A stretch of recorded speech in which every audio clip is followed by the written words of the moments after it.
Oh yeah. He did one of these little, every time I went to one, there's something about where the seats would be. It would put that like right there. So we can't go center right there. You have to sit in those little benches. Yeah. I know. Yeah. I'll do that after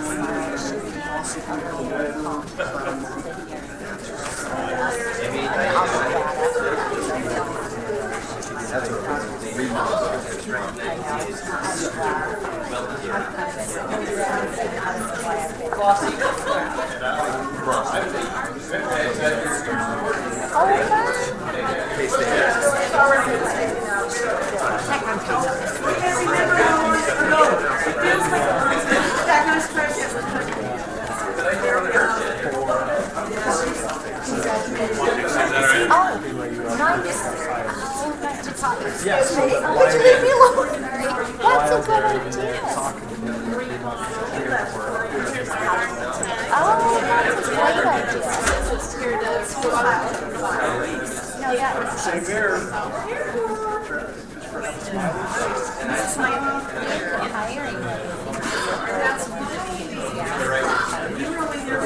So that was good.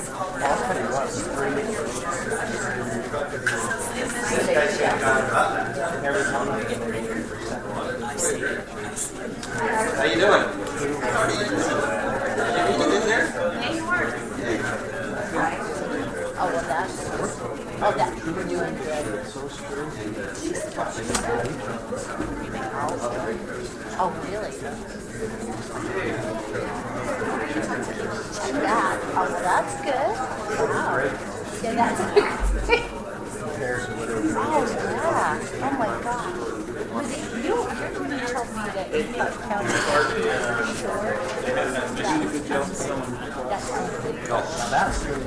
That's true. It is true. Oh, November. I mean, in the summer.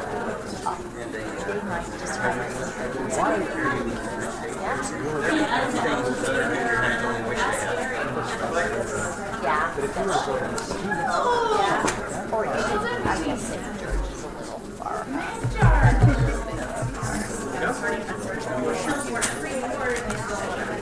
That's true. Deeply involved, let's be doing That's I bet anybody would be in your job. I bet anybody else. That's what I was. Except for kids.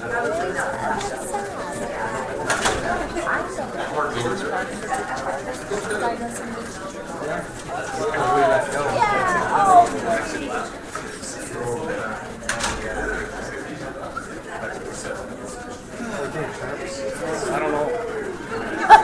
No, I don't think that girl is scared anymore.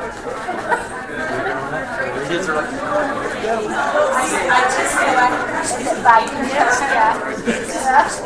I know my hair, the one usually I don't. I know when my four grow out. So I grow it up and like, Dad, you're so great. That Dill is so, his beard is white. Yeah, it's kind of funny. They're like, oh God. I know it's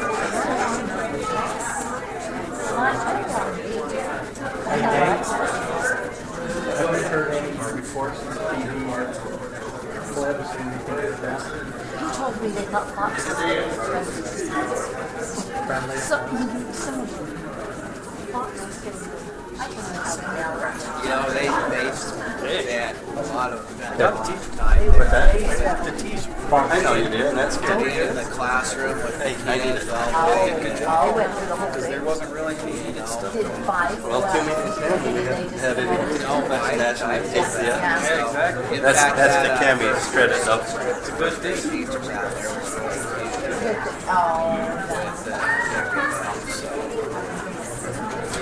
They were out there and their thing, and the four, the one, and I was interviewing our one person, she wasn't out. We just The other with everything going on in the world, you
Oh, my hands are getting tired. Dang it. Oh, I know, but I'm thinking it's you for transfer to get. You need to really stop it. No one needs it. No one made me do it. So I can do it.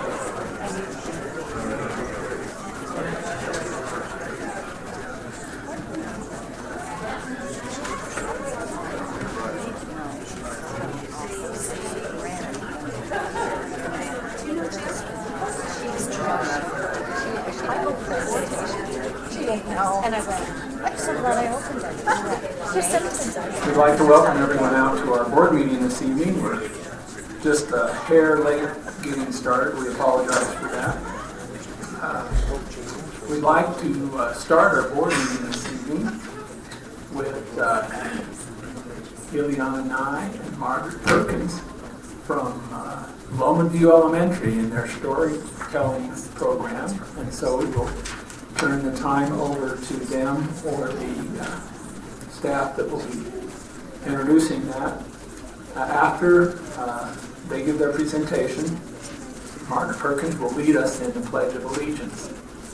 So we will turn the time over to you now. Thank you very much.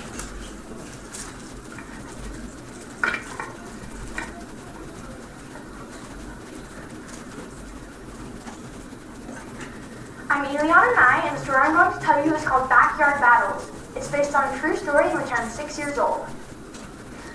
I remember the first one that hit me in the back of my neck and the feel of the cold, slimy juice dripping down my back and the rancid, foul smell that made me wrinkle my nose.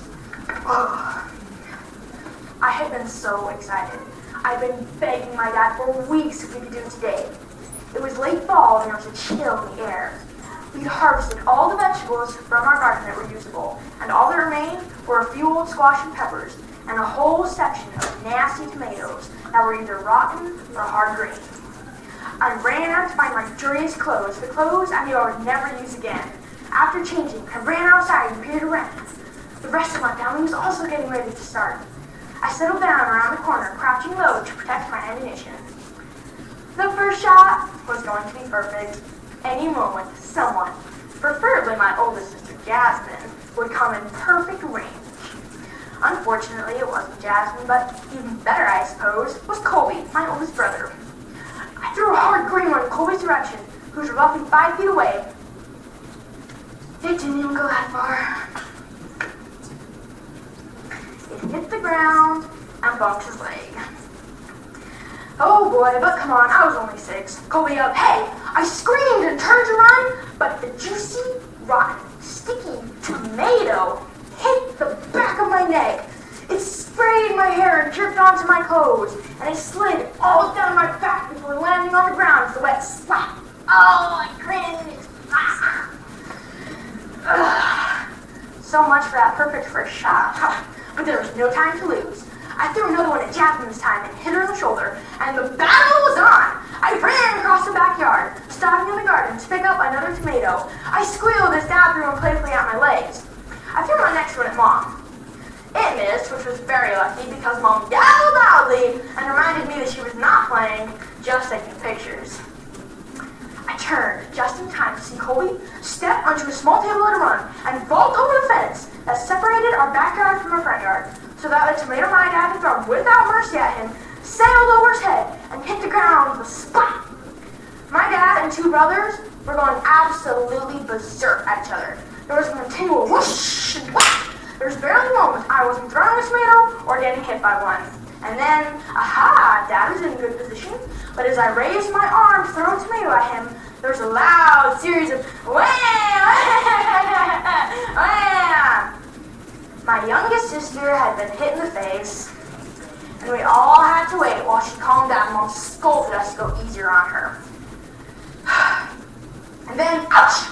A tomato had hit me in the back, thrown by my sister McKaylee. That shot had been totally uncalled for. In the back, I mean, come on. This was war, and tomato in my hands like a bomb. I could see her getting ready to throw another one.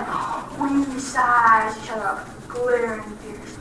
At the exact same moment, we launched the tomatoes. Ah! Hers had hit me in the side. Ooh, that hurt. But I could see her limping because mine had hit her in the foot. And then we all sat down exhausted. There was no more ammunition, the tomatoes were used up, and the battle was over. The sun was going down, and there was a chilly wind that whipped my loose hair back and forth across my face. And I grinned, remembering the most exciting moments of it all. This had been the best tomato fight ever!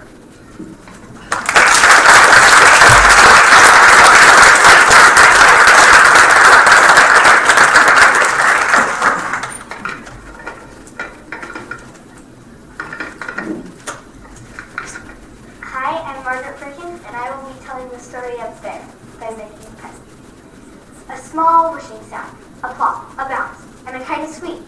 That is how the bear landed in my baby sister's playpen. Have you ever had a bear fall out of the sky right in front of you? At first, I thought he was a teddy bear. He'd just lay there, crumpled on the quilt. But then he got up and took Sophie's drink and her biscuit. That is when I knew he was real. He climbed onto the playpen and looked at me. He rolled on his back, lifted his paws, and growled. He seemed to want to play. I put him in Sophie's baby bouncer. He was very good at balancing. Much, much better than Sophie. I sneaked the bear into the house under the quilt. At bedtime, I hid him among my toys. Don't you say anything, Sophie, I said. I want to keep this bear. Sophie doesn't say much anyway. She isn't even 2 yet. In the morning, the sound of shouting woke me up. Sophie, that's naughty. It was Mom. She was looking at the feathers. Sophie, that's very naughty. She was looking at the scribbles. Then she looked toward the potty.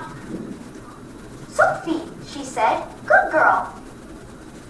I don't think that was Sophie. I'm sure it wasn't Sophie. It definitely was not Sophie. I took the bear to school in my rucksack. Everyone wanted to be my friend. Does he bite? They asked. He doesn't bite me, I said. What's his name? They said. He doesn't have one. We kept the bear quiet all day by feeding him our lunches. He likes the peanut butter sandwiches best. After school, my friends came to the house to play. Where is he? They asked. We played with the bear behind the garage. We made a tunnel, a bridge, and a jump. But when the toy car came back, the bear was gone. We looked and looked, but there was no bear anywhere. At bedtime, Sophie didn't want to go to sleep. She didn't want her elephant. She didn't want her rabbit. She threw them out of her car. I even gave her my second best pig. She threw that out too. Sophie, Mom said. Naughty. But Sophie just howled. She wanted the bear. Crash, bang. It was in the middle of the night. Smash, clang. We crept downstairs and peeked through the door. It wasn't a burglar. Bear, Sophie said. Naughty. So today, a serious man in a serious hat came to look at our bear. He wrote something down in this big black book. Will you have to take him away, I asked. We nearly always do, said the man, pointing his pen at my bear. But this bear is an exception. This bear, he continued, has fallen quite unexpectedly into a storybook, and it's not to me to decide what should happen next. So, can we keep them? Ask them. And he pointed straight out of the book at you. You thought for a moment. You looked at the bear, you looked at the man, you looked at Sophie, and then you looked. And then he said, yes, you can. So we did. So you see, anything, and I mean anything, can happen in a storybook.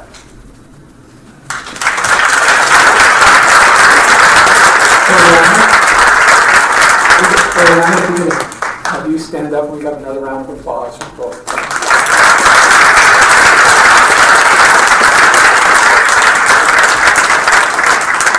Now, will you all rise for the Pledge of Allegiance?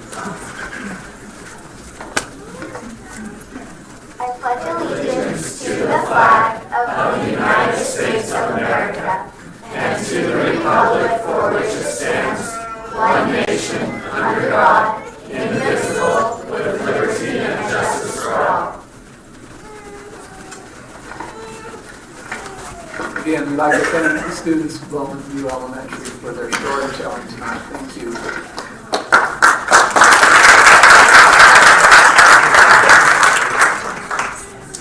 Board, our first item on the agenda is the consent calendar.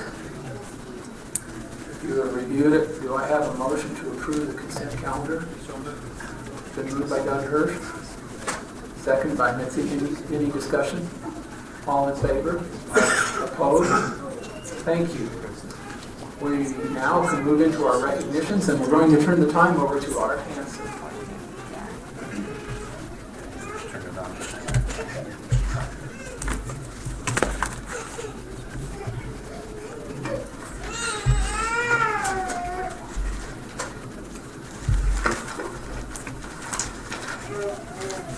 Let's go back to the front one, the first one. All right, I need 5 wonderful women to come forward. Amazing educators, Amy Hall, Lauren Hubbard, Ann Hartwigson, Ashley Walker, and Rosie Farndorf. If you'll join me up here.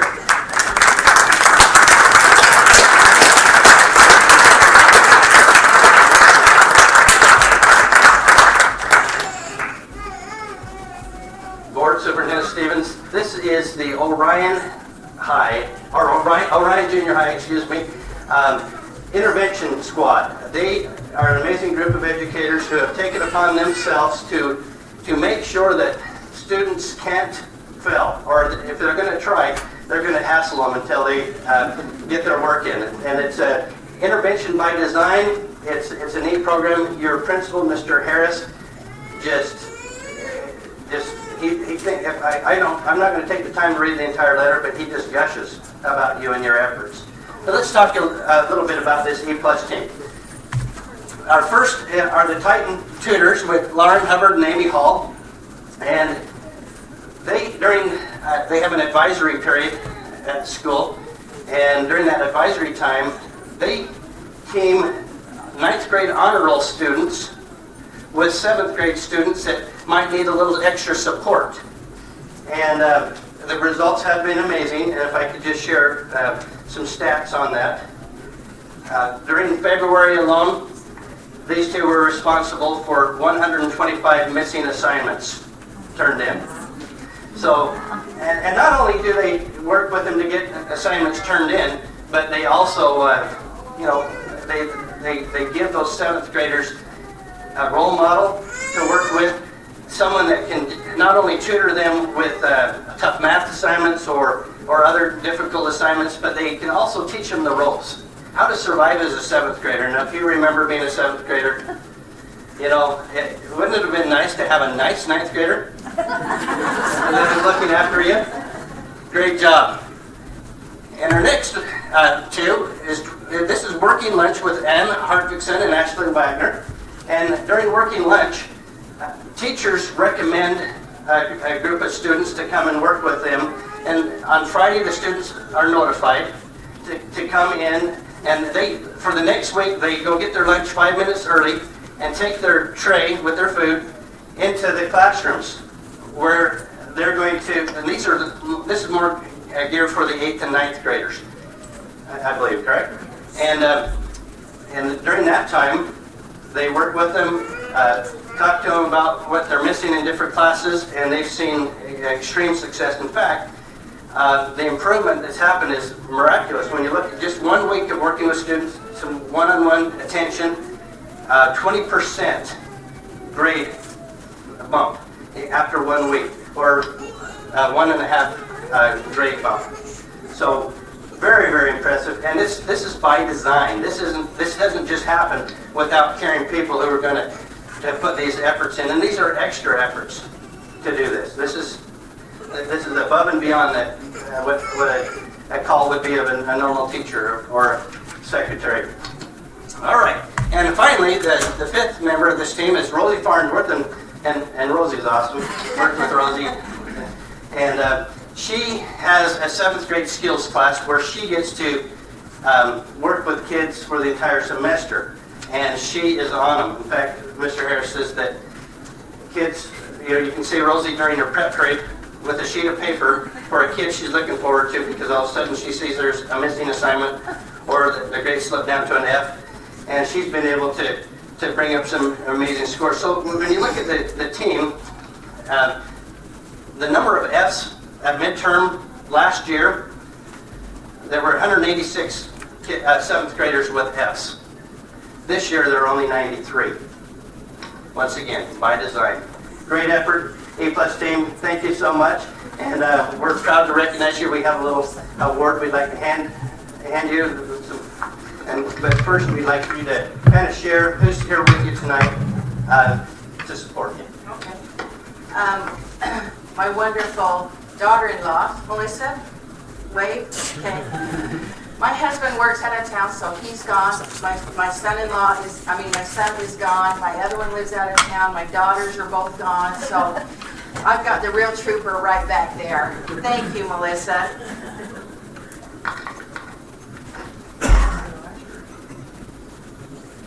I have my husband Phil over here, our daughter Karen and her husband Jared, and our grandchildren Daphne and Charlie.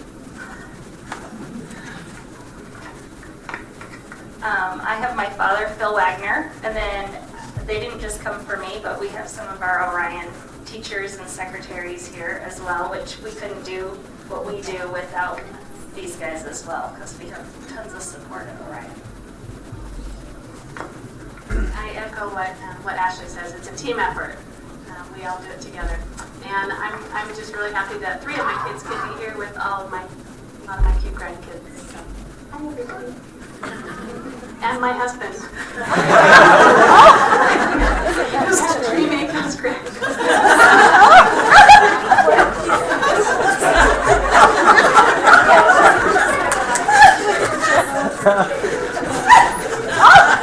Stop that. And I have my husband Nathan is here tonight, and my son Ruben, and my daughter Anna they're here with me tonight.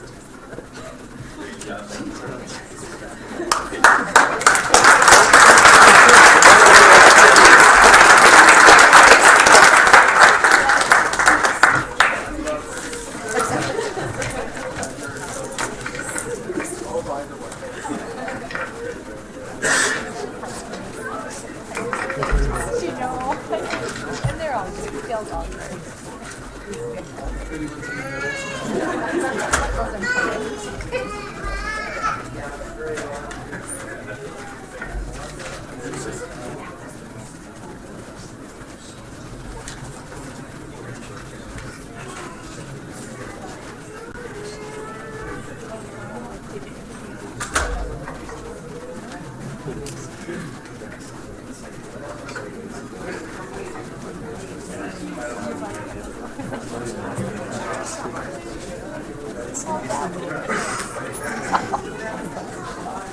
Yeah, you're like,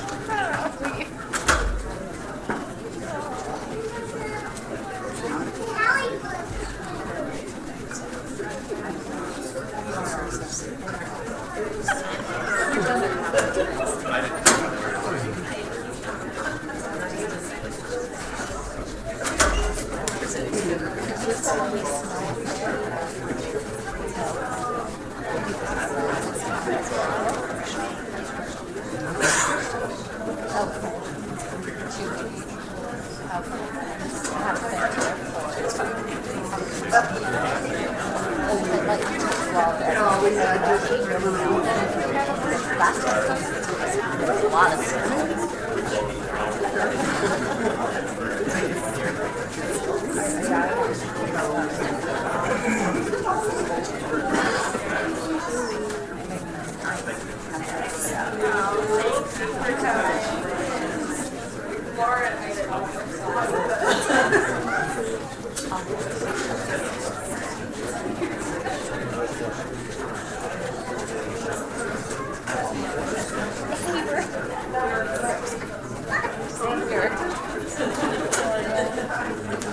Oh, that's his brother. No. Yeah, that's Art, thank you very much.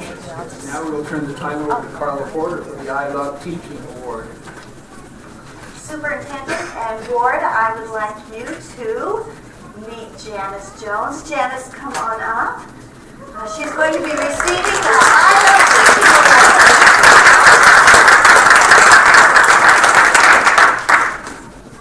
Get to sit right here while we talk about you for a little bit. I had the wonderful opportunity to spend some time with Janice personally and then to visit with her classroom. And then I sent her out and talked to her class without her there. And that was fun. It was really fun.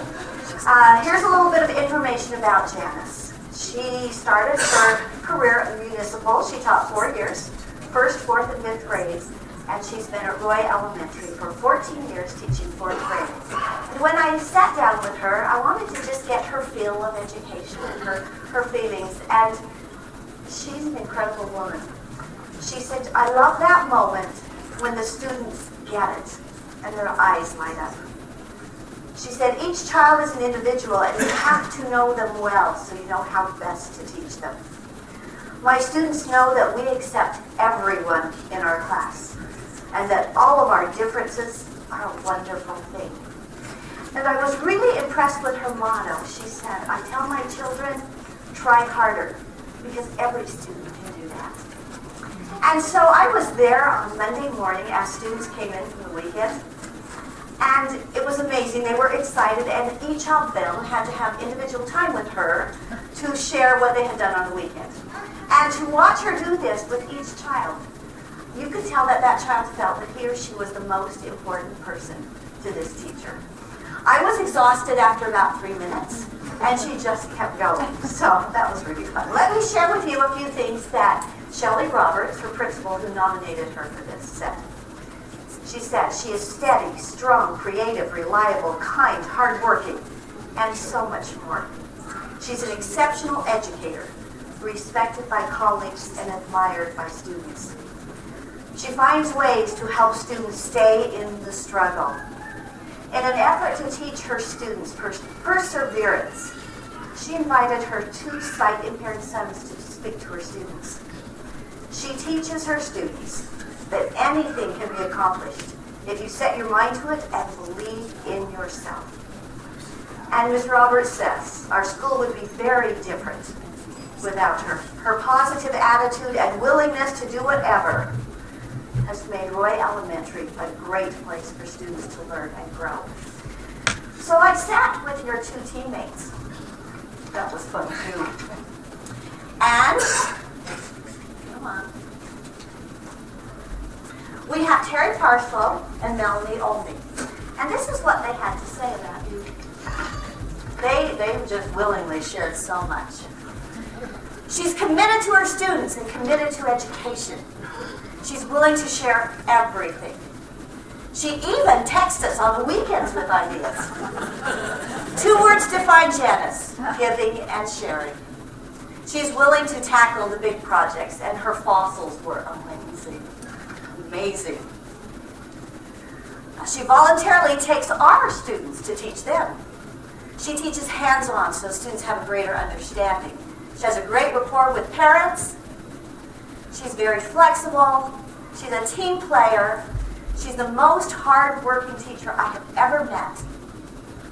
And there's never been a negative thing said about Janice in 14 years. That's awesome. Isn't that wonderful?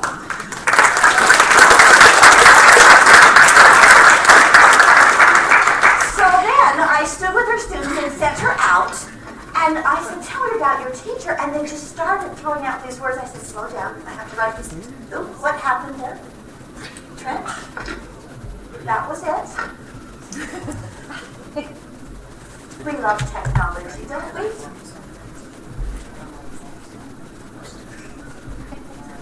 There, there Oh, you go. let's just pull. Don't look at the bottom part yet. That's not supposed to. So these are the words, amazing, and they were just shouting them out. She's a great sizer. She's nice. She's understanding. Calm. That's awesome. Funny, sweet, loving, accepting, wants us to succeed, spoils us. She's a partier. She's caring. She works really hard. She remembers everything. She's a candy giver. And then at the very end, it was the cutest thing. One of our students, he stepped out and he threw up his arms and he said, there are just so many wonderful things that describe her. And just kept his hands in the air, and it was so precious. So thank you for what you do for our students, for your colleagues, to make education so wonderful. And your students wanted to end with this. Mrs. Jones is number one. So congratulations. Callie, would you bring up that award? And we will let you recognize those individuals here.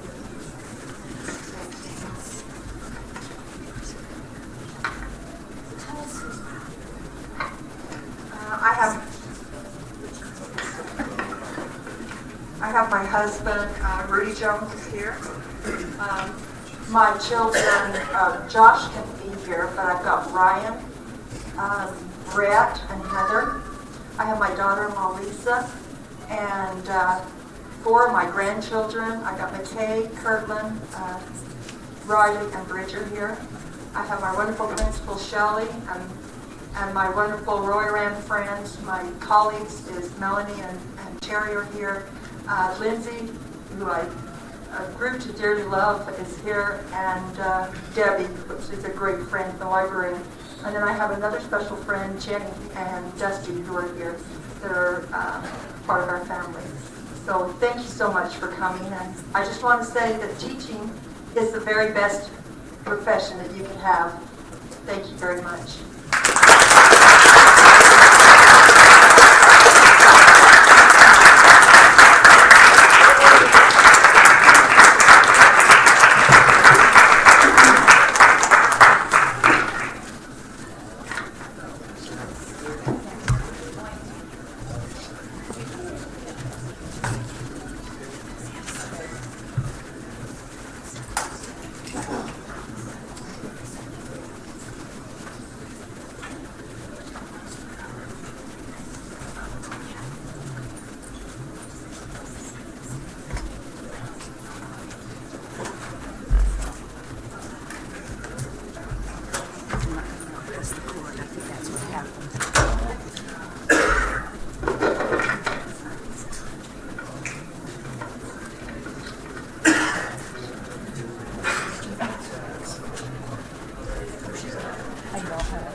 We'd like to welcome or thank everyone who have come this evening to support their family and friends.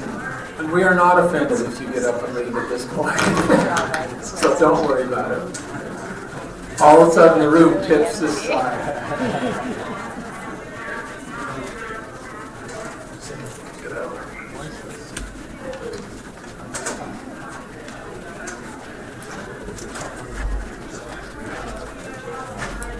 Our next presentation will be by Jamie Kimmeyer. Teacher Evaluation Resource Handbook, because we're all aware of the board and the district that we are working on a policy associated with teacher evaluation. And this handbook is one of the keys to how that will be implemented. So we will turn the time over to Jamie. Board, I am happy to be able to present the teacher evaluation handbook tonight to you. I just want you to be aware that this has been a tool that has been in the development stage for many years. The law came out several years ago, and they gave us an extended period of time to be able to develop and make sure that we have all of the criteria included in our handbook. and that there have been many people who have contributed to this document over that period of time. I also want you to be aware that tonight's presentation will not be comparable to last week's Vermont presentation. So, anyway. Oh dear, I'm not going to start down that road. All right. Some of the things I wanted to tell you also about this particular document is that it is a living, changing, dynamic document. There are things already that need to be changed in this tool, and I will point some of those out to you as we go through this, and we come to those spots where you see some things that need to be tweaked slightly. And so that's one thing we'd like you to understand about this particular document you have in front of you. I have this tab for you so that we'll direct you when to turn to different pages, and hopefully it will make sense to you. This first piece that you see up here, of course, we're going to be just doing an overview, but it is kind of a page-turning overview of this document. So I'm not going to cover absolutely everything, but you certainly have the information that you've had in advance as well as here in a printed form for you now. If you will look at the first tab, this certainly talks a little bit about the Weber School District mission and how our evaluation tool links to Weber School District's mission. So the mission, of course, is that Weber School District is committed to providing an educational experience that motivates each student to become a lifelong learner, attain academic and personal potential, and enter the workforce with the necessary skills. And with that in mind, we wanted to create a tool that, as those bullets state, identify what do we believe good teaching looks like for our students so that they can have the best possible educational experiences. And what do we believe that the process and the procedures are that best fit what we want the system to accomplish. And I actually think there's one more component that this piece needs also, is that this tool is also our compliance, help us make sure that we're in compliance with the law. And those happen to be R2775331. And that's articulated also. If you would like a copy of the law, I'm certainly happy to send that to you at a future time. So if you'll turn to page 2, and this does talk a little bit about how page 2. Just turn the page. Page 2 talks about our committee. Our committee was made up of teachers, parents, building administrators, and district office administrators. This is a requirement of the law that a committee, and it's actually called a peer committee, P-E-E-R, and that stands for Public Educator Evaluation Requirements Committee. Barb Whitman joined that committee, and she sat in as one of our teachers and has experienced this all along for the many years that we've been in this process as well. So we really appreciate all of the people that over time have participated in the development of this tool. As you keep turning, you're going to see the table of contents and then a program overview, now the program overview touches bases on lots of different things, so we're going to turn pages and see those many different things here. But to begin with, ensuring rater reliability is the first piece. This is a requirement of the state that our administrators that are conducting the evaluations, that they have been trained. And our administrators are in the next week, and again another group in another month. We'll be completing that rater training that the state has developed, so that there is this consistency across the state of Utah with the way that we use the tool. So that is one thing. You can see also that we want our administrators to make sure that they are very well informed as to the whole process, not just understanding how to watch a teacher, but the whole process. And that there's consistency that's there, and that they really understand those teaching standards as well. If you'll turn the page another time, we're going to be looking at page 6 at this point in time, and it talks about the evaluation system requirements.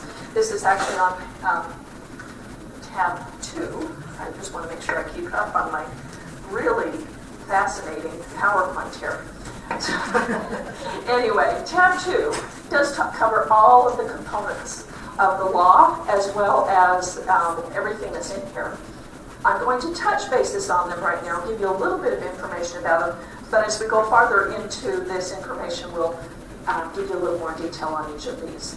First of all, our plan had to align with the state code and the teaching standards. We'll come to the teaching standards in just a moment, so you'll understand those. Administrative training, which I just mentioned. Orientation for all teachers as well. There is a wonderful part of this that has a conferencing component between an administrator and a teacher in this lovely collaborative process in goal setting and in talking about the entire process. It's got this nice collaborative component to it. If you recall last time I talked about, and this illustration also talks about how the professional performance section of it is 70% is weighted at 70%. So that is basically the observation component and all of these pieces that take place there. The student growth component is 20%. Has a weighting, I've got to make sure I say that correctly, has a weighting of 20%. And the stakeholder input is 10% as well. So underneath the professional performance section, as I said just a moment ago, there is a process of goal setting that is done between a teacher and an administrator. We'll touch a little bit more on that, but that has to do with the professional standards, the teaching standards.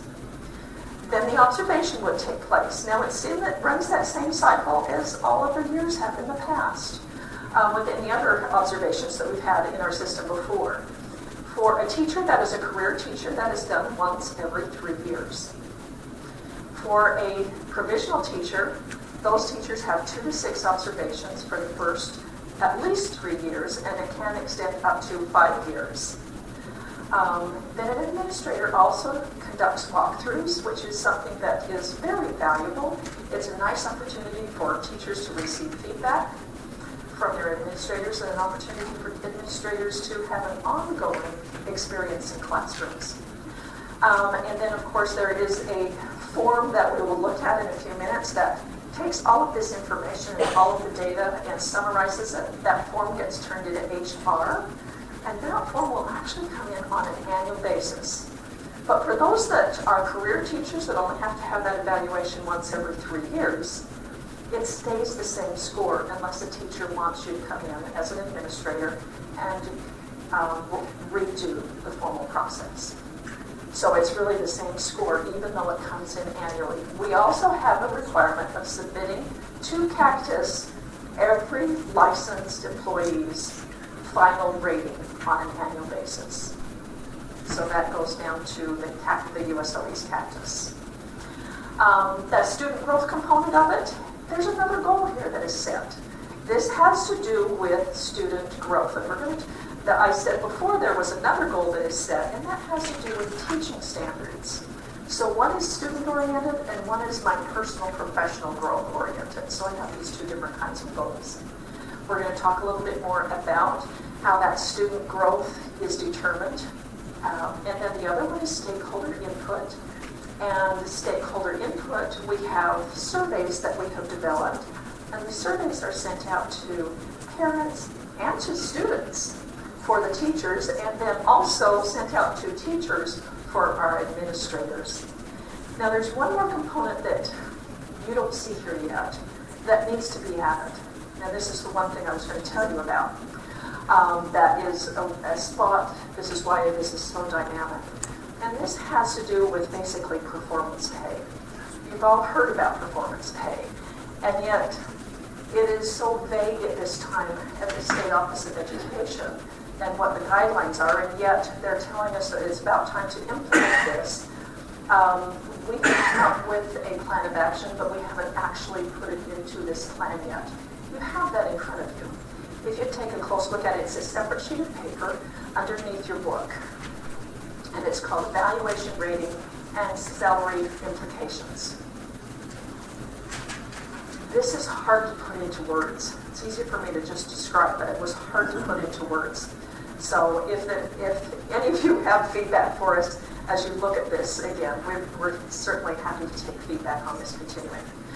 And for the moment, this does say beginning in 2017, but when we put it in this book, that will eliminate that. Okay?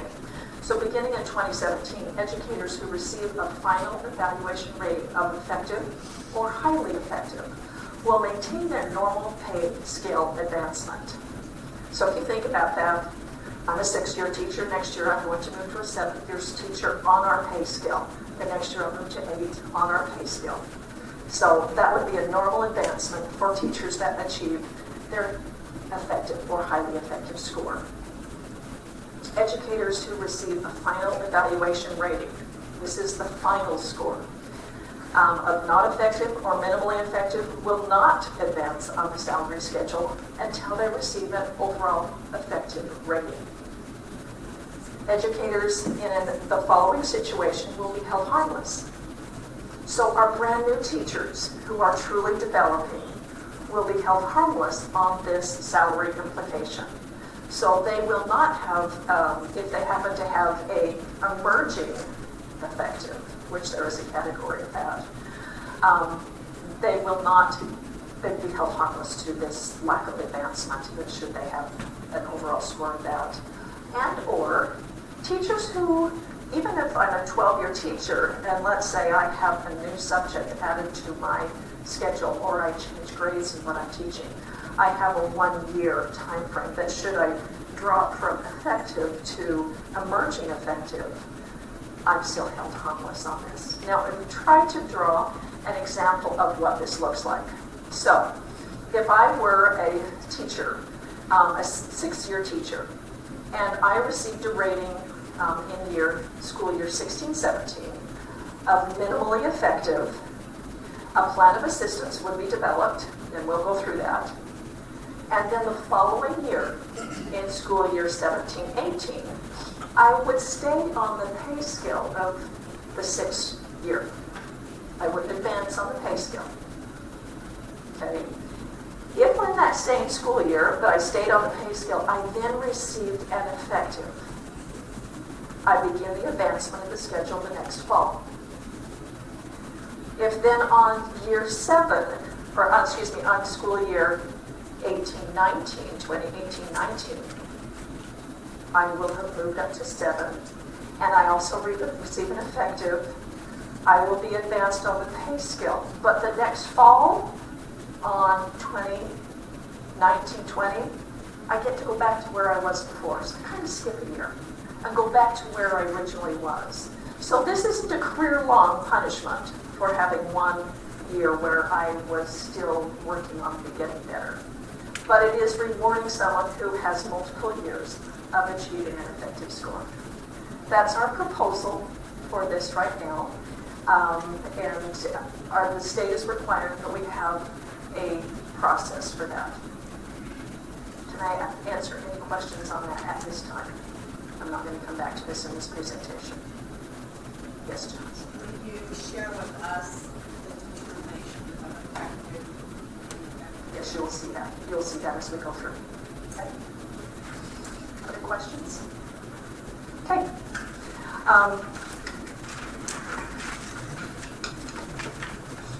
We're going to go to tab 3 next, if you would, please.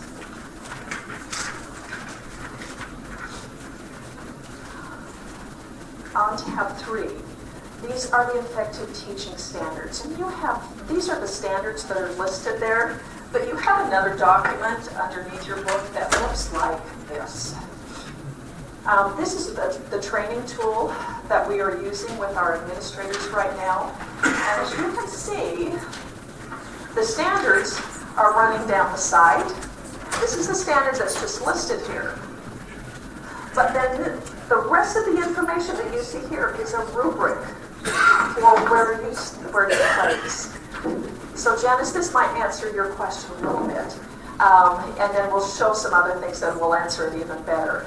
But for a teacher to be effective and receive an effective, let's say on standard 2, on learning differences, I have to, as a teacher, demonstrate in some form the bullet that is under minimally effective, as well as all of the bullets that are under effective.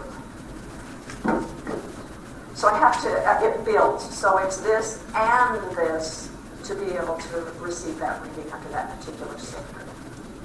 And before, when we talked about an overall rating, it is that rating of all of the information. And again, it'll make more sense when you see the actual tool. Okay?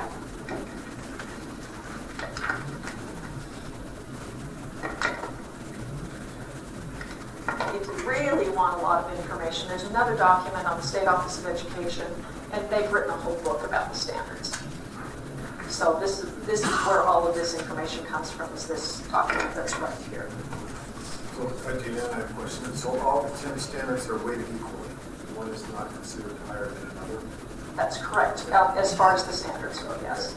There's nothing that's weighted more heavily. Good question. Okay.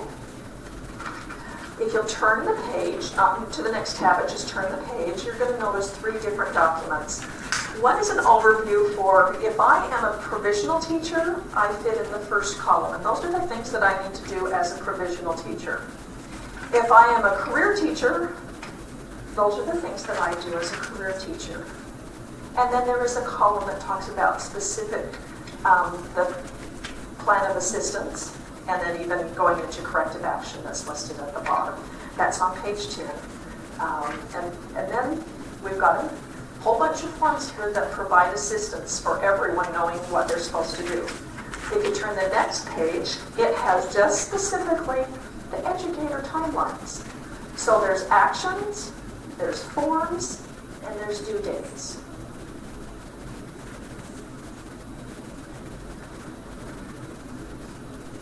And if you turn the page to the next page, there's an Administrator Timeline. Again, actions, forms, and due dates. Now I recognize that I'm kind of turning through this a little bit fast, but I know you've seen this before as well. Then we had our administrators, when we first did the training on this document in the fall, they said, oh, please just give us a checklist. That's what the next one is. Just in another format, with a time frame and kind of a checklist for folks. Okay? These cover all of the different components that we go through. Now, I'm going to have you turn your tab. Here we go. To tab 4. Yes? I know you're referring to electronic. We're going to show you what that. We're going to show you They that. have been created. Yes. Yes. We've got lots to show you tonight. On tab number 4, it talks about there are 2 categories of evaluations. There are formative years, and those are for our career teachers that are on their years where they don't go through the formal process of having an observation in the classroom. But there's still criteria that they have to do during those years. And then there is the summative year, and that's when you have your formal observation where your administrator comes in and works through all of the process with you. But I want to talk to you about some of the formative year pieces still fit on the summative year. And it's a little confusing because the state in the law says you have to have a summative evaluation annually. Well, what that is that you have to turn in a score, a final rating for everyone annually. We'll show you what that means too. Okay. All right, so under number 1, professional goal setting. And in the back, if you're interested in looking back in the back, there's Appendix A is on professional goal setting. Walk through is Appendix B. I'm going to have you look at that tab in a minute. Student growth is Appendix C, and stakeholder surveys are Appendix D. But the yearly formative evaluation goals is on page 17, if you'd like to turn to that. There you will see the directions that as teachers set the goal based on the teaching standards, the other document that you just looked at.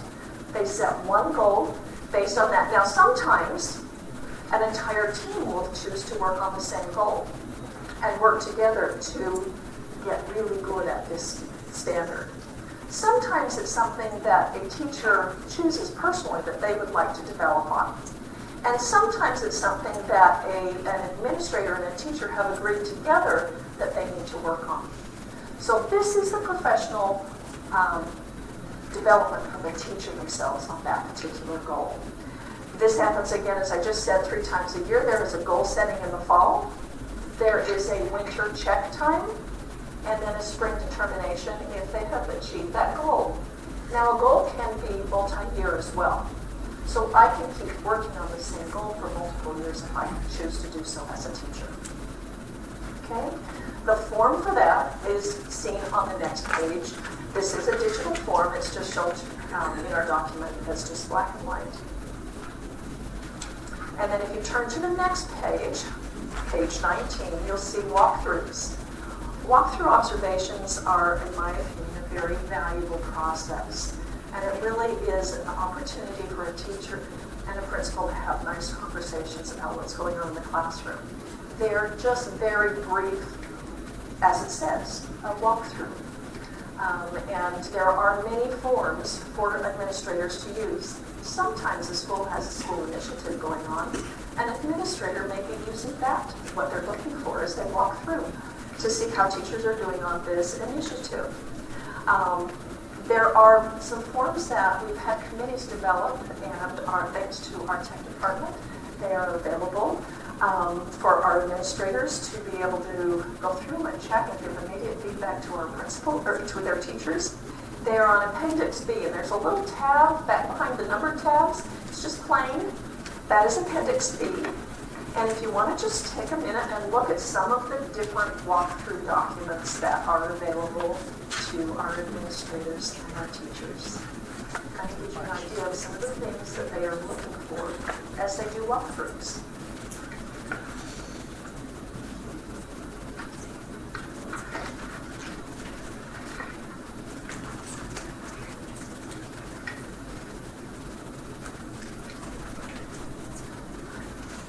And then when you're ready, we'll turn to the student growth. The SLOs are the next section on page 20 that we're going to talk about. This is that 20% piece. And this is, again, another piece where a lot of the time, whether a team will choose the same SLO and they will work together and talk about and have this wonderful collaborative conversation about this. It is an opportunity for principals, again, to talk to teachers one-on-one about their students. They talk to them about it in the fall as they set the goal. They talk to them again at that midwinter check. And then they look at the SLO for student growth in the spring. Now, Sherry Hyder has done a lot of work with SLOs. First, when we talked about student growth, the state was saying that we needed to use the SAGE testing for all tested subjects. And then they realized that there's quite a few teachers that don't have a tested subject. And what are we going to do for their student growth? So they turned to SLOs. And then they said that we have the opportunity to use SLOs for all teachers in all subjects instead of using the end-of-level testing because it was inconsistent. I'm going to let Sherry talk about that because she is the master at SLOs. Oh, I don't know about that. So a couple of years ago, when we first had the opportunity to show a measurement of student growth, we decided to go the direction of student learning objectives instead of using, the SAGE median growth percentiles and all those other things. It's a very equitable way for teachers to show growth across the board, and it also has tremendous power to impact instruction positively, which is wonderful. Just a couple of things that you might want to know about SLOs, our student learning objectives. And the form that we use across the district is on page 22 in your handbook if you'd like to look at them. They're also, you can view any and all of our SLOs on the district website under the curriculum department webpage. They're all posted there for teachers. Basically what an SLO does is a teacher identifies the big rocks. What are the most important things that as a teacher you would just not be happy if the student left your class without knowing how to do. And teachers wrote these SLOs based on those big rocks. And they wrote a couple of them, 1, 2, teachers are required to do 1 per year. But identified those big rocks. Now over the 2-year period of time, I counted them today. No wonder I'm kind of looking this way. There's over 214 of them posted out there now for teachers to choose from. So we have a nice little menu for teachers to be able to choose what fits best with their instruction and what will most benefit them and their students, which I think is a great way to augment the evaluation tool. These are classroom level measures. One of the very best things about SLOs is the fact that they focus on individual student growth. We don't just say, my student average on the last assessment was 80%. It's individual students. Sherry Hyder grew from this to this, and this is kind of what I want by the end of the year. And, Jeff Stevens grew from this to this, and this is what I'm looking for at the end of the year. So it's very individual student focused, which is a wonderful shift. They were created by teacher teams within our district. Over the last 2 years, we have a 3-year rotating process, so we've got about another year before we need to start looking at them again. Our hope is to add to them to allow teachers to have a little bit more flexibility in the SLOs that they happen to choose. They do meet 3 times a year with their administrator and talk about where individual students are and what happens at the end of the year. Did students make the growth that they needed to make and that they were projected to make? The SLOs that are out there now are everywhere from K to 12, and we've also included early intervention, the occupational therapy, the physical therapy, counselors. So all of the different educator groups are there, not just classroom teachers, which is a wonderful thing. Each of the SLOs was created with the teacher team following some professional learning, and after that, each of them was reviewed personally, so before they were posted. So they're really quality. If you get a minute to go check them out, I think our teachers did a great job. Do you have any questions about the SLOs themselves? When an administrator walks through, do they have this information before they go, or do they give it to the teacher and they fill it out? They do. They get the idea of, the teacher will put together which SLO they've chosen. They administer an original assessment, the initial assessment to see where students are, and they make some projections after about 6 weeks of working with the students as to where they think that student has the potential to move to with guidance and so forth. So that's what the administrator has prior to coming in and doing any sorts of observations. And then during the middle of the year, the teacher gets a chance to kind of revise those predictions a little bit based upon how students are doing. And then at the end of the year, basically what we've set out is if 80% of your students made appropriate growth, and that's a little bit up to the decision of the administrator, then the teacher would receive an effective rating. I'm trying to get my mind around what I think I understand after you read through this. So you've got a school of 600 students, and you've got a principal that's got a great teacher, and he or she is supposed to meet with every teacher 3 times a year, talk about every student 3 times a year. A lot of it can be done as PLC teams. Many of our schools have moved that direction, and that's working really well. It cuts down on the administrator fatigue that could be possible there. Yeah, it's a lot of work. You see what my question is? Absolutely. Is it possible for that to happen unless there's some other way that we're So we don't actually sit. It's possible. I just can't. I can't imagine. Yeah. So we don't actually sit down and talk about each individual student. So the teacher keeps track of data on each individual kiddo in their classroom, and there's in that format, they'll keep track of each kid and where they started, where they're projected to move, and where they ended. But they don't actually have to dialogue with the administrator about each individual student. They'll give them a basic rundown. These kids started here, here's where they are. It's more clusters of students. That having been said, even if they don't talk about each student, the principal still has to speak with each teacher 3 times a year. When do they do that? I know a little bit about what the teacher administrator do every day. When do they actually do that?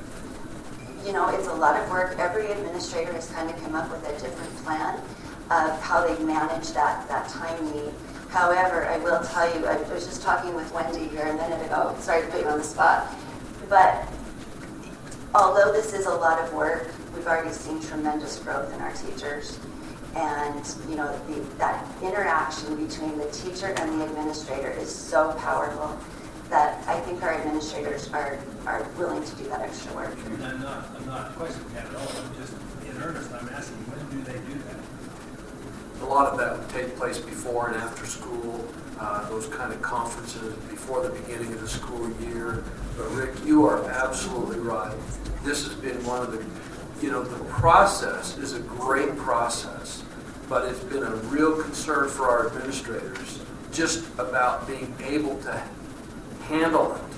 And that's where I'm putting a question. At the same time, and I applaud whoever's done the work you've done. It's very comprehensive. I think it's wonderful. At the same time, we're asking these same administrators and teachers to do all of this. We're not paying them. And so, at what point do those who give us funding, we talk about that, keep mandating things that they don't give us funding for? At what point or upon whom do we rely to tell them it's all of this is not possible?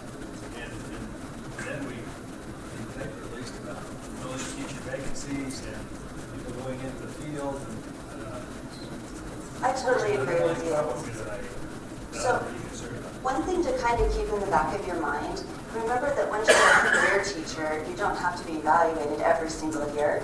So this does open up a little bit of flexibility that we don't necessarily have to have these in-depth dialogues on off years for the summative evaluation.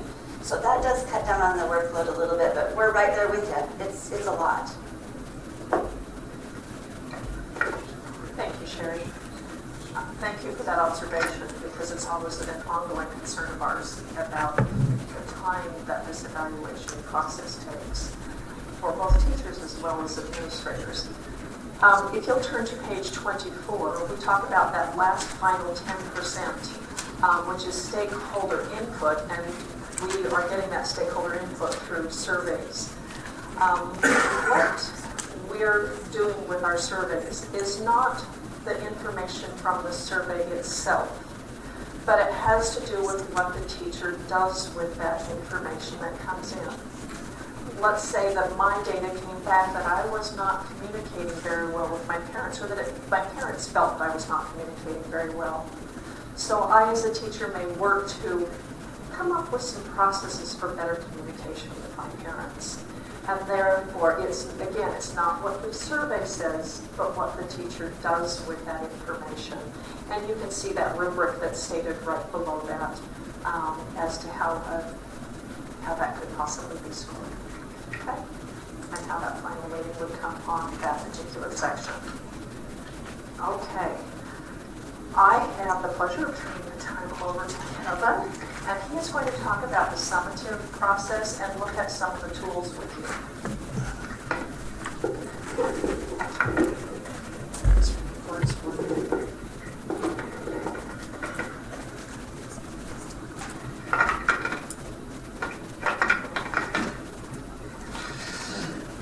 Okay, Board Superintendent, so what we're going to do is we're going to just take this as if we were going to be evaluating a teacher this year. And so we'll kind of take you through the forms and everything that we'll use to go through that process. The first thing I'd like you to do, though, is look on page 26. Just want to go through the rubric with you. The ratings are not effective, and basically what not effective is if they receive an overall rating of not effective, that's going to be corrective action. That's where HR will get involved. They actually go on a plan of 120 days in which a decision has to be made about their employment. And we'll talk about the overall rating in a minute when we get to the forms. If they get an overall rating of minimally effective, they're going to be given a plan of assistance. That's where the administrator will deal with those specific standards and formulate a plan of assistance for them to improve. And that plan of assistance then will come into effect until their next evaluation. If they receive emerging, that is going to be handled with another goal. So the goals that they set at the beginning of the year, let's say for instance we have a teacher that needs work on behavior management. It's not that bad, but it could be improved. They could be marked emerging. The principal then will make that a goal, and they'll work with that goal throughout the year. If they're effective, that means the educator is successful in meeting the Utah teaching standards. Highly effective means that the educator has met all of the criteria in effective and all of the others in minimally, emerging, effective, and also highly effective on the rubric. And I'm not going to go through that, but you can see on the rubric what that entails for them to receive that. Okay, so we're ready to do our first evaluation. If you'll go to page 28, you'll see the pre-summative the summative pre-observation form. So before an administrator is going to do an observation, they're going to hand this piece of paper to the teacher, and the teacher is going to fill this out. This allows the principal to see what objectives to be looking for, what deep understanding they're going to expect during the lesson, to what degree the learning the students will attain, and what you're going to do about those kids that did not attain that knowledge. They'll ask about the learning activities and pre-planned questions. And then how will they increase engagement? That paper will then be turned into the administrator so that they can take that with them as they go into the observation. Now if you'll turn to page 29, so now the administrator is ready to go in and do the observation. They go into the classroom. They're going to have this worksheet with them. As the teacher is giving the lesson, they'll go through these different standards. They'll be looking at these standards as the teacher is giving the lesson. Some of these standards are going to be easy to see. They'll mark those down as to where they fit with the rubric. And then there will be some of them that will not be seen, because you're not going to see all of these standards in that teaching lesson, but those will be discussed at the post observation meeting with the principal. After they've done, they have so many days in which the principal meets with the teacher. And truthfully, you know, I'm not sure which title to give you. I can't remember which hat to put on, but board member Favero, it is a lot of time. But I would tell you this, if there's anything that has been very positive from this whole process is the communication that we have between administrators and teachers. Because with the pre-observation meetings, with the post-observation meetings, with the goal-setting meetings, you're really getting some dialogue between what they want to see and what they see through the year. So that is really a positive that we have seen through this process. Anyway, as they go through this worksheet on page 29, they'll go through, they'll look at those standards, they'll mark that down, and then we come to page 30. This, or excuse me, not 30. Let's go to 32 first. Not 32, 33. That is the overall. Let's go to 33. That's going to be the overall score. So they're going to take that worksheet and basically they're going to fill in these scores according to the rubric. And as they fill out those scores, that will be weighted and it will give them an overall score as to whether they are not effective, minimally effective or emerging, effective or highly effective. That is the score that is turned into HR every year. Okay? Even though they just have a summative every 3 years, It's required by the state that we have an evaluation on teachers every year, which means in those off years, the formative years, they're still doing walkthroughs, they're still doing time in the classroom in which they can do those observations, and then if they have to go back and do a summative evaluation, they can. But if nothing changes, that score will stay the same until their third year. 3 years. Yeah, 3 years. Same requirement as it's always been. Okay? So that's the form. Now, if you go back again, and I'm going to go back to page 31, the post-observation. That's one, again, that will be handed to the teacher. They'll bring that in to their meeting with the administrator. They'll go over how they felt the lesson went and the things that they need to improve, what would they adjust, and go from there. President. How do you manage subjectivity in this process?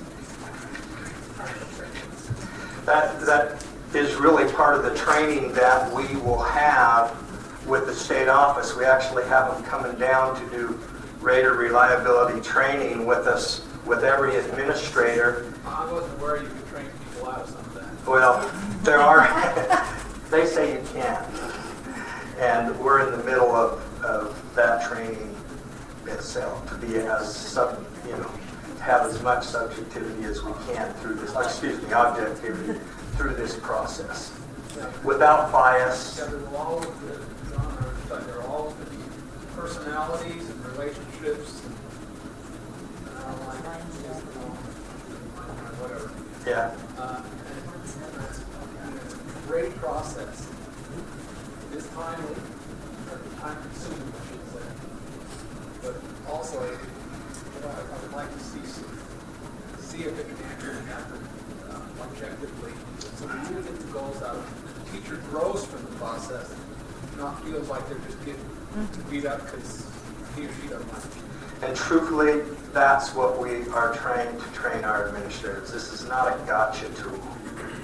This is not, hey, we're looking for ways to go after you or get you. This is an opportunity for us to sit down and talk about what we see, not only in the summative evaluation, but through those walkthroughs. You know, as we look at what they're doing and we get in those goal-setting meetings, those become very, very important meetings. There would be a side of me that says, you're actually giving them the date that they present this lesson. Gosh, why don't you get past that? No, I hear what you're saying, and that's why giving every chance, but still need to. It'll be interesting to watch this transpire. Yeah. I'm sure it'll need some. But it's truthfully why some of those walkthrough observations are as important or more important than what the actual summative evaluation is as they walk through the classroom all through the year. Walkthrough evaluation schedule? No. Just come in. Okay. How does a disagreement with a score happen? Well, it's first you try to work that out through the meetings with the principal. So, for instance, maybe they came with a certain score and a teacher brings evidence in that post-observation meeting that the principal hasn't seen or hasn't considered. And so at that point, the principal can change that score if they want to, you know.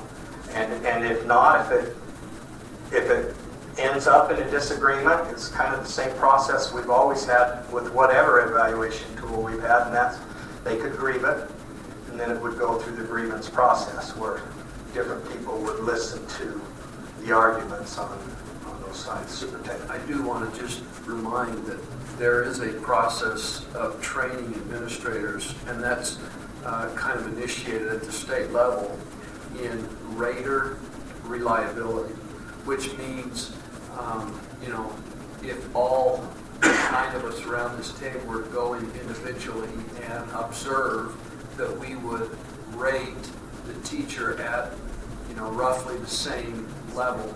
So there's a training for that, and then there's an assessment, basically, that administrators have to pass. and that's something that's developed at the state level.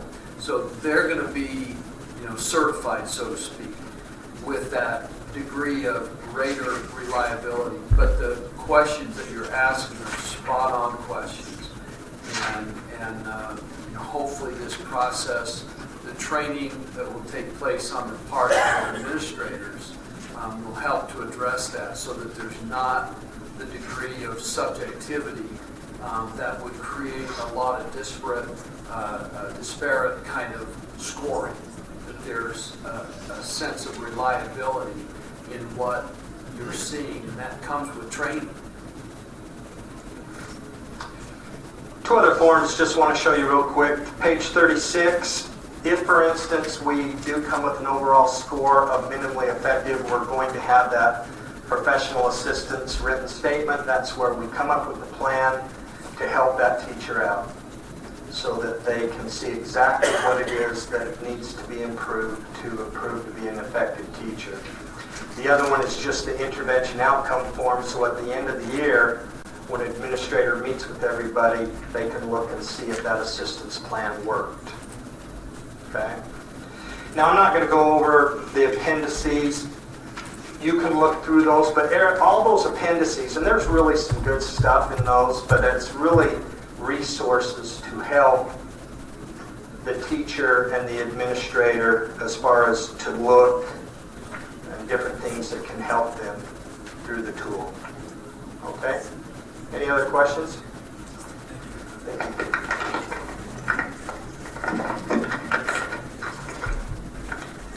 Just in wrapping up, I think, just as you do, this can be an overwhelming process, and there has been a lot of anxiety over this piece. But we want people to be comfortable that we will do this the Weaver way. The reason we have teacher evaluation is to improve instruction, and we need to view it that way. So just to close this piece, and I'll come back to any questions that you have, I want you to know how much we value our teachers. And these last few slides are just meant for our teachers. So I'm not going to say anything, I'll just let you read what it says if I can get this thing to work.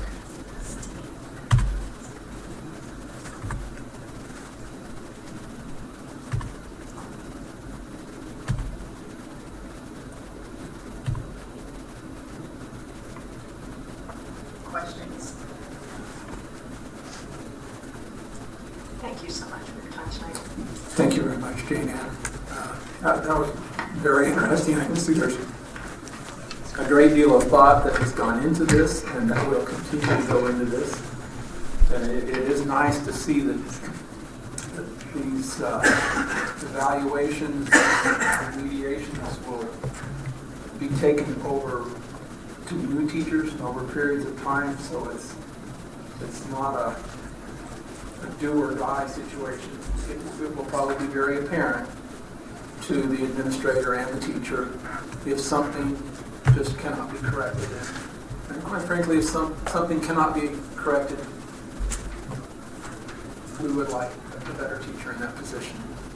So, Jan, thank you very much. All right, now we're ready for our action items. We're going to turn the time over to Robert Peterson. Okay. Board, in your packet that we sent out, we are seeking your approval on a student receiving software. Is that the one that got okay, good? I don't want one thing tonight. We have been in a several months-long process of shopping around and bidding out a student receiving software that will help us track the students more effectively and efficiently, and at the same time facilitate our bringing in all of the schools into IFAS. One of the weaknesses of IFAS is that they do not track the students separately. So if you have a high school student that owes a fee in this class, owes a yearbook fee, or has paid school lunch, all those things, IFAS does not have a module that does that effectively. And so we've shopped around, and there's been a lot of close collaboration with technology, finance, and secondary and elementary education. and we went out for a competitive bid, and we have selected InTouch as the product that we want.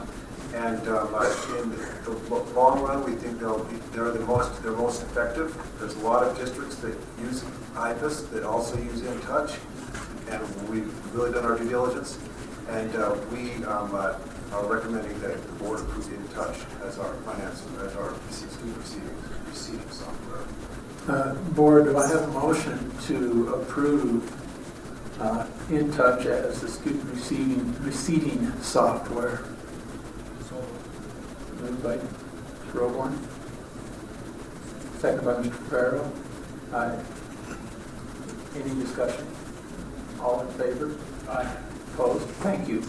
Our next presentation, the agenda has Dale Pfister, but it will be taken care of by Jeff Walker.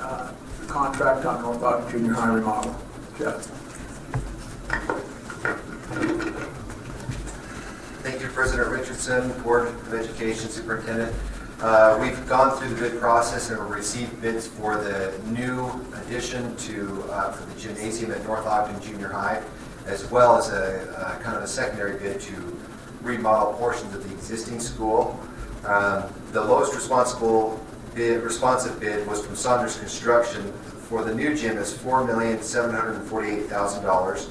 And for the remodel portion would be an additional $730,204 for a grand total of $478,204. Based on these bids submitted, Saunders, we've worked with Saunders before. We have Ed Saunders here tonight from Saunders Construction. We're familiar with them.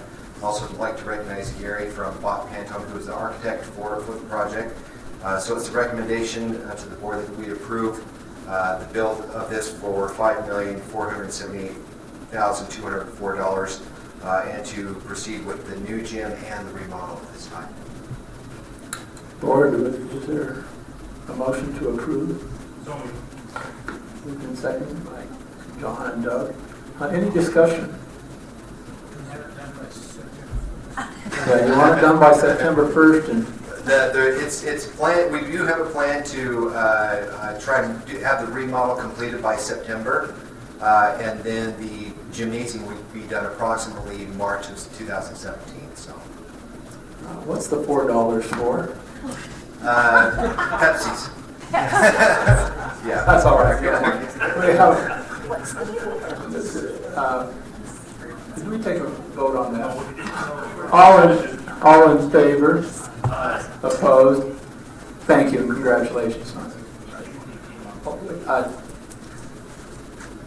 would like to thank everyone who has worked so hard over the years to make this happen.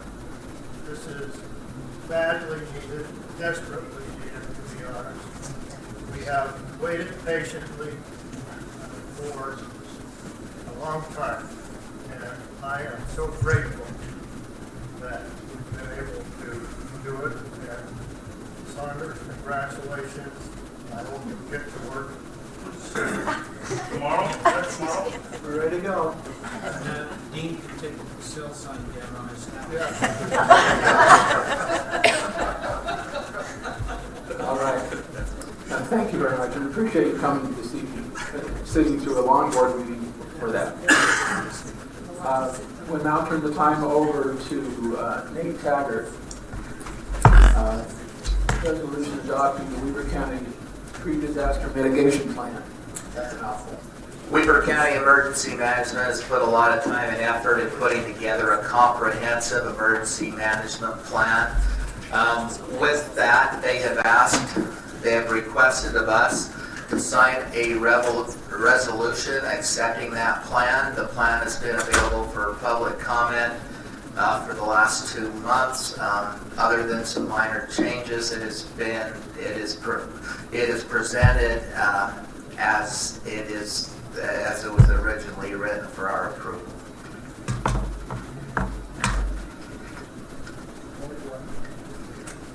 Board, do I have a motion to approve the resolution adopting the Weber County Pre-Disaster Mitigation Plan?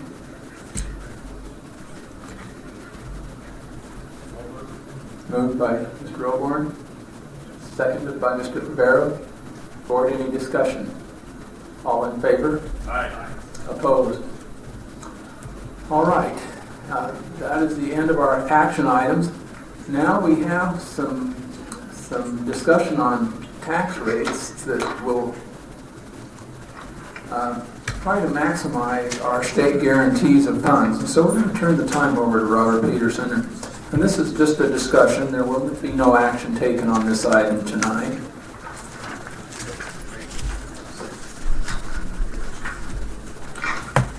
Okay, I have on the board the handout that's being passed around. And is there a way to make this bigger, Trent? Just to kind of, well, because I can scroll down. Oh, that's perfect. Great. Just as an informational and discussion item, board, we'd like to discuss tax rates and the impact of state guarantee. In part one, and I'll be brief, we've reviewed this before in prior budget hearings and prior board retreats, but our rank out of 15, we have the lowest tax rate out of 15. We have there's only one district lower than us on our tax rate, and that is Salt Lake District. They have a huge assessed value. And so, and there are 13 districts that have tax rates along the Wasatch Front higher than Weaver District. And so your average patron on a $220,000 home is taxed by $9,803 a year. We, at the same time, have a lot of unmet needs. This is in part two, particularly in our capital areas. When the downturn occurred in 08-09, rather than cut people and increase class sizes, we chose to cut capital projects and non-people type of things. And we have not recovered since then. And our rates have slipped during that time as well. Our land acquisition fund was cut, and to restore it would be about $1 million. Bus purchases would be about another $1 million to get us on a good cycle. You'll recall that in 2011, the last time we had a truth and taxation hearing, which has been some time ago, about $650,000 was raised. Textbooks, $1.2 million. We've not had real effective is not quite the word. We've not had a real good cycle of the textbook adoptions since the downturn. It's been really hodgepodge, and we need to get back on a greater cycle. Technology, $1 million, and we have a lease program, and we are going to be approaching a cliff where we drop off it someday, and we need to keep that up. Plus, we've adopted other technology endeavors and initiatives since that time that have come out of regular K-12 type of funding, and $1 million there. And another real big one is capital improvements. The capital improvements budget has been the same, $3.5 million since 2002, and we've always held it as other things have come along, and we have not increased the capital improvements budget for years and years and years. There's been no real money. Now, more serious, well, as serious as all of these, is that we leave money on the table.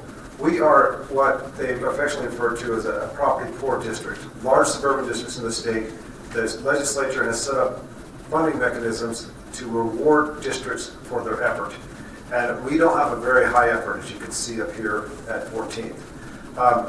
Should we increase our effort and by $1 million,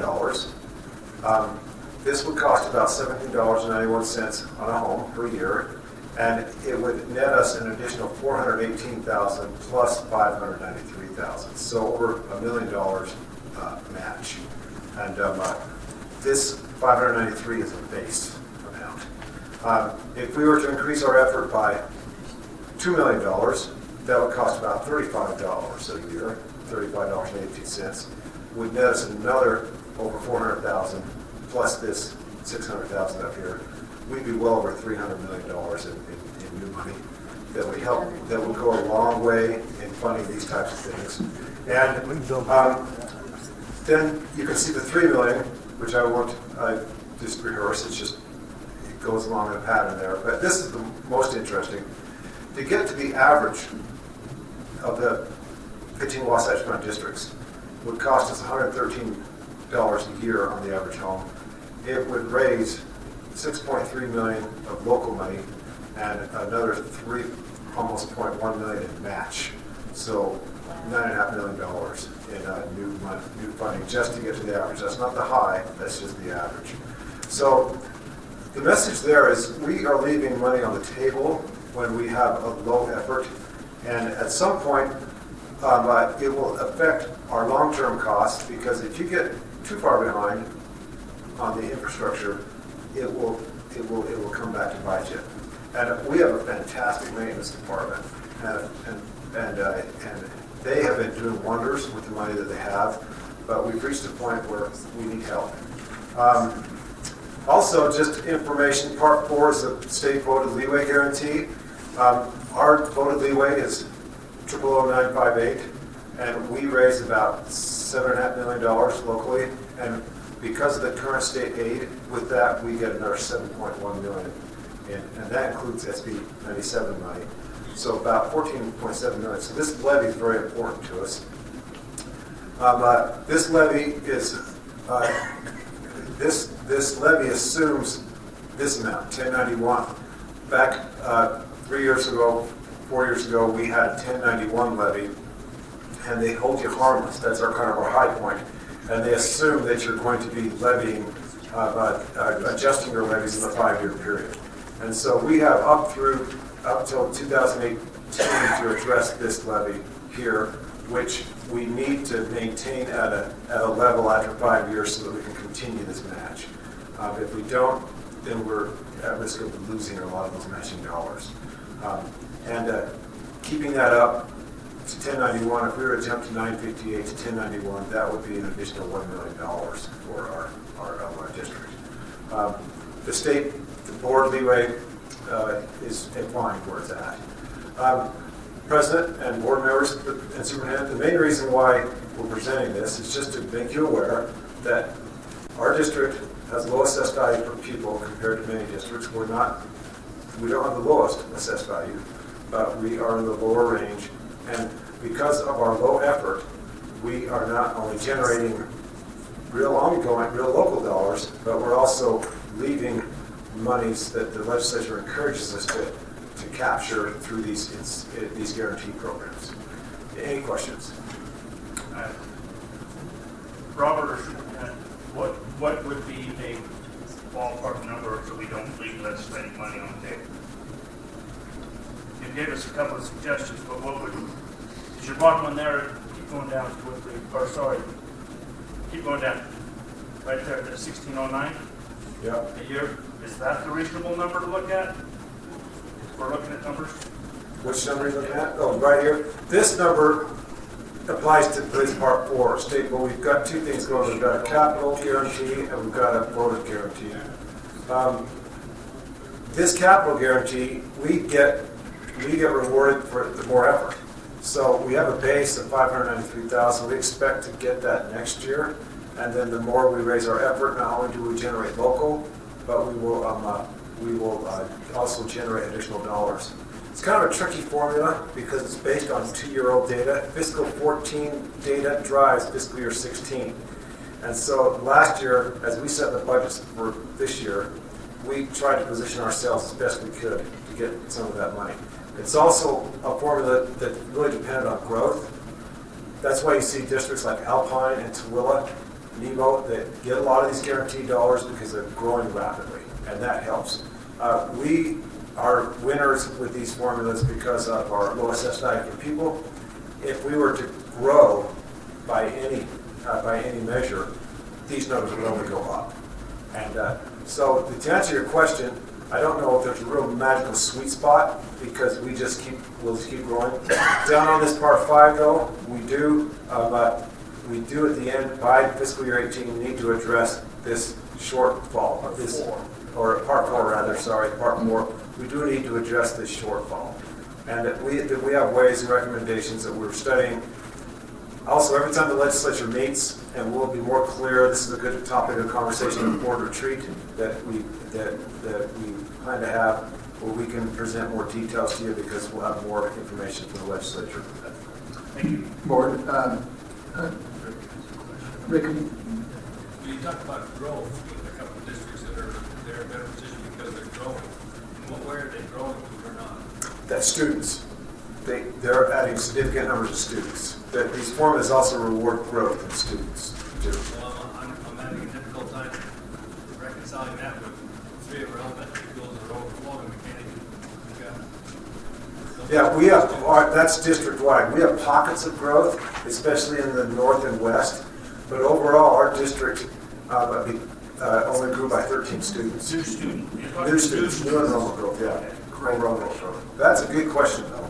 And we anticipate growth, especially in years that we don't have, we seesaw. In years that a new charter comes online, our growth goes down. When we don't have charters, we grow. Janice. There has to be a history that's brought us to this point. And is it the particular nature of our district and the income and the home levels, or is it our fiscal responsibility that the great boards before us have adhered to? Why are we? We have we have a very conservative board, and then also the reason why we haven't had a truth taxation hearing for a long while is because we've been working on bond projects and those kinds of things, and the board chose not to overtax the citizens while these bond projects were going on. Prior to that, in the first 10 years I came in 2001. In the first 10 years, we had every other year we had a little bump up, and nothing big. We're very conservative. We move cautiously, and this is just to alert you to the fact that we used to get over 2.2 million, 2.5 million. One year we had over 2.5 million of this capital guarantee money, and that's one of the things the legislature cut. And then when they started to restore it, they tweaked the formula so that we're out. And so to get in, we have to increase our effort. I understand Janice's question. The legislature providing these incentives is new. It used to be. Well, let me back up just a little. Last week it was Friday. Jeff and I went down to the legislature and met with some senators, and it was very apparent in their message to us that although these incentives have been in place, I guess, for several years, right? Their views towards our effort is new. That's to me the major field that is changing. We have always been very, I'll use the word proud that we have been conservative in our tax rates. And there's nothing wrong with that until you start to, I akin it to an employee that doesn't invest in a 401k that their employer matches 50 to 100% of the dollars on it. That's probably not a wise investment on their part. And this is the position that I feel the state's putting us in at this time, is we really have to, don't want to be at the top, but we certainly have to get out of the target range that they are penalizing us and taking away funds just because we are not putting forth our effort or adequate effort. That's kind of the direction. And of course, this isn't for a vote tonight. This is more information because we need to be aware that we're going to be evaluating this effort in our upcoming study sessions and determine what we need to do to make sure we're not losing these state funds, because when every dollar you raise you get $1.50 to $2, boy, that's really critical to the students, and that is our. And the only other thing I'd say is these monies aren't available to every district. they're available to districts that don't generate up to the state average when they assess a levy at a certain level. And Robert's kind of talked about us being a property poor district. So these monies are made available by way of incentive. It's not necessarily that they're taking money away from us. They're just saying, we recognize that you don't generate revenue when you assess a rate at a certain level. And if you'll make a local effort, then we'll make an effort at a state level to help make up because you're in that property poor county. So it's really incentives to encourage local boards to show that kind of effort. Now, Is there going to be an evaluation of boards? Are we going to be minimally effective? and the only other thing I'd say related to it is, you don't just look at this because the money's available, but we have critical needs. And those critical needs are a result of the way our board handled the downturn in the economy. A reminder, we lost approximately $18 million ongoing annually through that downturn. 18 million. We didn't lay off a single person. We cut things. We cut capital. We cut infrastructure. And you can delay capital projects. Think of your own home. You can delay those things over a period of 3 or 4 or 5 years, but eventually those kinds of infrastructure needs catch up significantly. And here is an opportunity, I think, to reflect on the critical capital needs that exist within our infrastructure and look at a way that with some effort on our part, we can receive some matching funds to just help us make up the difference. So it's not money being taken from us, it's just used as an incentive. Now, again, like your 401, they don't take that from you, you just don't get it if you don't invest. I just like it better when they incentivize us to do what's right. Well, looking back at 2008, we could have taken the route of reducing staff, increasing class size. Well, where would we be today? We would be looking at the same dollars we have to generate, only it would be for reducing class size. We would be in the same dollar deficit, just for a different reason. Instead of, I'm glad that we did what we did to maintain, because I think what we did maintained the quality of education better than ballooning up class size. That's my private opinion. Board, any other discussion? Your thoughts? Appreciate everyone being here this morning, this evening. Seems like this morning. We have nothing else on the agenda. Do I have a motion to adjourn? Moved and second, all in favor? Aye. Opposed? Thank you.